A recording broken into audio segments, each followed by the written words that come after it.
So when it comes to work energy, there is some calculus to deal with. And so I showed the other day, whoops, don't want that, I want my pencil. Work is the integral. And if we're going to talk about force in terms of, say, an x position, then you'd be integrating with respect to x. And you'd need to be integrating over the change in position. So this is, work is algebraically speaking, force times distance, or the dot product of a force and displacement vector. But in magnitude terms, it's just force times distance. But it is the sum of all of the force distance pairs in that. And so we could write this as the integral over that displacement of ma dx.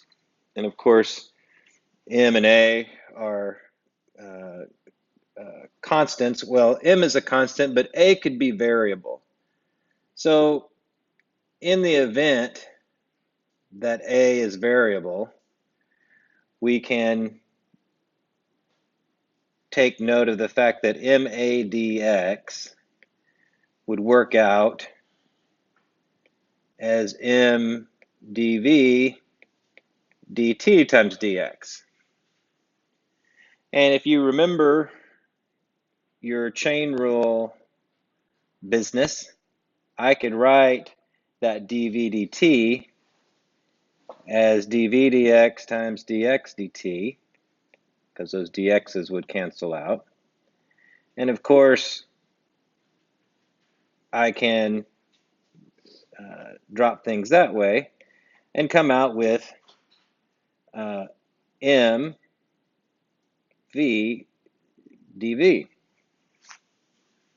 So I can write that ma dx is the same as mv dv. And in case you missed it, this right here would be the v.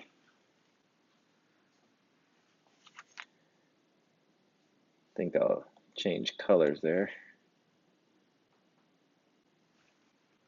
Yeah. Looks great on my screen.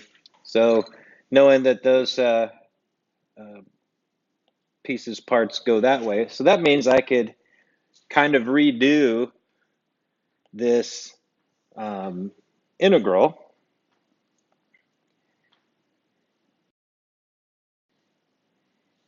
And so I could write work, instead of being the integral over a displacement, I could write it as the integral over a change in speed, and it would be mv dv, which, mass being constant, at least for what we're going to pay attention to right now, it would just be mv dv. And I think y'all know enough calculus to recognize that what's the integral of some variable d of that same variable? It's going to be 1/2 that variable squared. And so we end up getting 1/2 mass times, and you're going to have a v squared minus a v naught squared. Well, that just happens to be final kinetic energy minus initial kinetic energy, or the change in kinetic energy. So we work this out a different way. We built this up from the zeroth law theorem, which is an arithmetic low-level algebra approach, brought in the concept of inertia measured as mass, which is constant, and we got the same answer. This is the calculus answer. And I guess the advantage here would be in recognizing that this thing here could have been the integral over a displacement of ma dx. So speeds produce, there's a force connection, all right? And in particular, when we're talking about mass times speed, we're talking about momentum. And when we're talking about mass times acceleration, we're talking about force. But the momentum times delta V, so if we were to kind of pull that off to the side from an algebraic viewpoint, we have mvdv,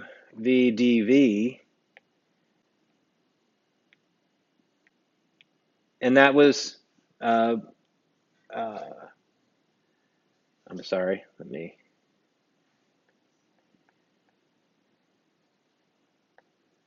restate that. This is a momentum term, mass times speed. When I bring in the change in speed with it, I literally have a momentum change in speed term, and that always gets me to that kinetic energy business. So there's this interesting connection between momentum and kinetic energy. In fact, sometimes we rewrite our energy, kinetic energy, in the form of momentum. Okay, we'll see that next week a little bit when we do our gravitation thing and try to make a Python simulation, make stuff go roundy roundy on planets and whatnot. So anyways, that's the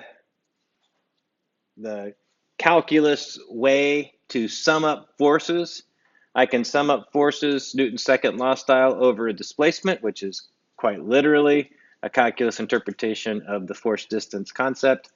Or I can change my variables, and instead of summing up over a displacement, I sum up over a change in speed.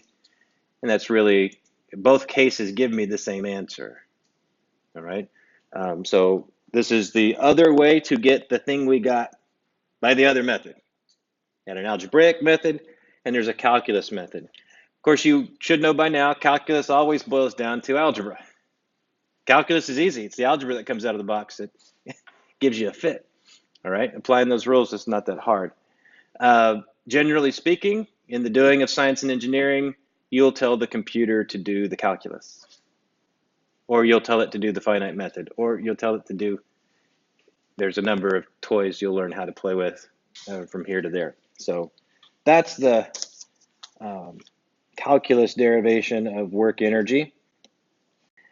Now, an example. So if, let's say I had a force, and I'm going to put it in kind of the standard vector form, 3x squared and 4. By the way, we might write this in that ij hat notation as 3x squared I hat plus 4 j hat. That might be a way you would see it in a textbook. You'll see all of those ways to go. But we're going to do the bracketed XY component version for this. So if I wanted to, oh, and by the way, we need some, if the initial position is going to be at 2, 3 XY coordinates, and final position is going to be, what did I pick? 3, 0. All right. What's the work? All right. So the work would be what we determined earlier. It's the integral of f of x dx over that change in displacement. So for us,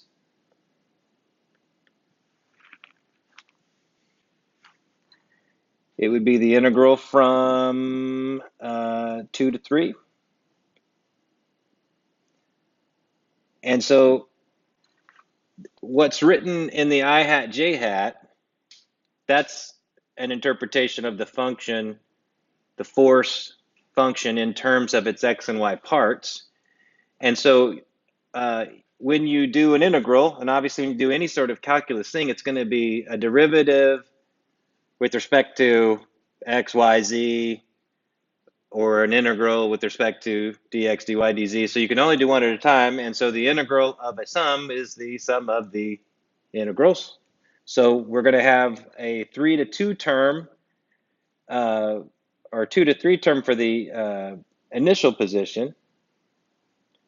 And that's going to be 3 x squared dx plus, on this final position, we're going to go from 3 to 0 on dy, because it's just y, but it's 4 dy. Got to get my things right here. And so we'll do some crunching. So this should work out in the end. You'll get 3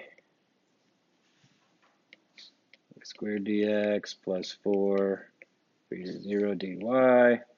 And that's going to be 3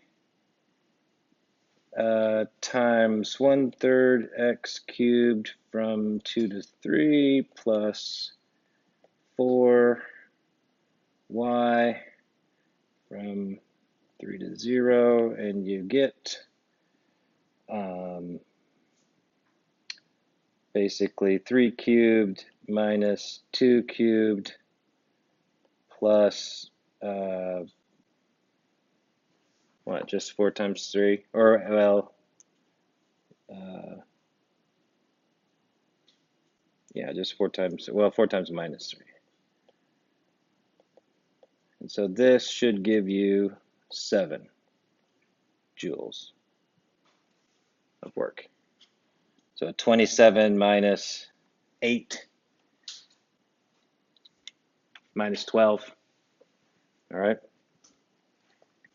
So 7 joules of work done over that function. All right. So just a quick dirty example, clean example, however you want to look at it. Now there's work or energy, there's power. So power is defined as work per unit time. So, and work is energy, so power is energy or work per unit time. And from a calculus standpoint, that would just be a dW, some little chunk of work relative to some little chunk of time. Do all that squeeze theorem business and whatnot. And we have, we know that work would be force, and it's actually going to be the cosine of some angle, meaning the angle between the two vectors, the force vector and the position differential. So this is getting us into that. And so that would be the kind of the differential form of the power formula. All right, and so it's just remembering when we talk about work, if it's a differential, then what's the thing that's changing? It's the position that's changing. So that's going to be your differential part. Instead of d for distance or a delta s, it's going to be a ds or dx in this case for that. So when we write a power formula,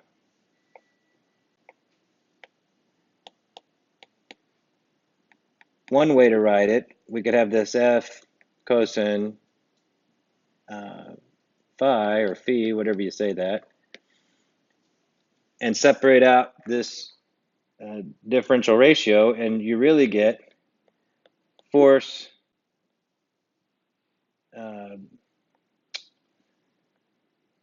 times speed times cosine of phi. And what that really means is you have a dot product of force and speed. There's a power formula, there's two power formulas. I can have um, just the standard work per unit time, or I have a dot product of force and speed. So when we get into electronics, we'll have other power formulas like voltage times current, current squared times resistance. There's a lot of power formulas. Depends on what the nature of the force or energy interactions you're dealing with. This one, just force and speed. And this sort of makes sense because uh, energy or work would be force times distance, and power being the rate at which you use up energy would have to have a time rate in there. And so if it's force distance per unit time, well, then you have force speed. So power is necessarily a rate, a time dependent rate. All right. So that's uh, one way to look at power. We'll look at power in multiple ways. So let's use this idea. So let's say that we have another example here. Here's a floor. Here's a box on the floor.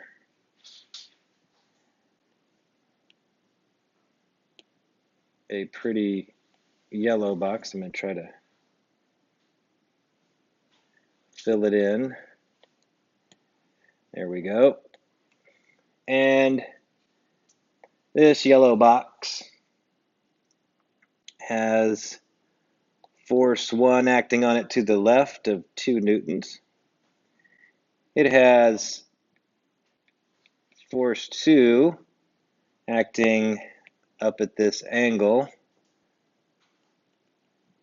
which we'll call a 60-degree angle up from the horizontal. We'll put a speed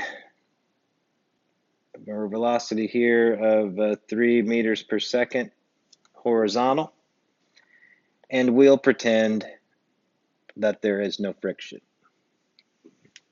just to make things easy. All right. So we can compute the power of any one of these forces. So let's just look at power 1. So what's the rate of energy transfer for the force 1? Okay.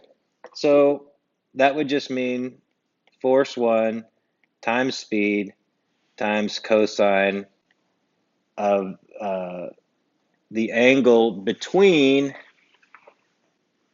the force and the displacement, or in this case, the angle between the force and the speed or the velocity. So it's important, these angles in a work formula, it's the angle between the two things being dot producted, if that's a word, all right? And we are dot producting, okay, force and speed. And so in a previous example, we dot product force and distance. This is force and speed. So force 1 is a 2 Newton force to the left. The speed is 3 meters per second to the right. And we're accounting for the angle between those two things by cosine of 180. Okay? There's 180 degrees between the applied force and the speed. One's going left, one's going right on the horizontal. That's a straight angle, 180-degree difference. So you'll see examples like this, and you're like, where the heck did they get the 180 from? Remember, this formula is a dot product formula, and that means that you have a cosine angle between the two things in the dot product. And that angle inclusion lets us interpret a dot product as a simple arithmetic product. All right, so this means I'm going to get a negative 1 out of that cosine 180 gives me a negative 1. And this is, so it's as easy, negative 6 watts. And so be careful. That's not 6 works. That's 6 watts. We use capital W for the unit of watts, which is a unit of power, joules per second. all right? And then we use W for work. So it's all where is a W at. If it's W equals or equals W in a formula, you're talking about work. If it's following a number, we're typically talking about a unit of watts. So context tells you that this is watts, not work, but it's certainly related to work. And so this right here, this is the transfer. I'm going to XFer for transfer. This is a transfer from the system at that 6 watts. So it's taking its inner power that's leaving the system, if you will. What about power 2? Well, that would be the force 2 speed and the cosine between those forces, or the force and the speed rather. And so that's a 4 Newton force. Speed still 3 meters per second, but now it's cosine of 60. And again, this is going to give you 6 watts, because I wanted to make it work out this way. Tricky. If the forces were different, it wouldn't be balanced. All right. And so really what we have here, this is a transfer 2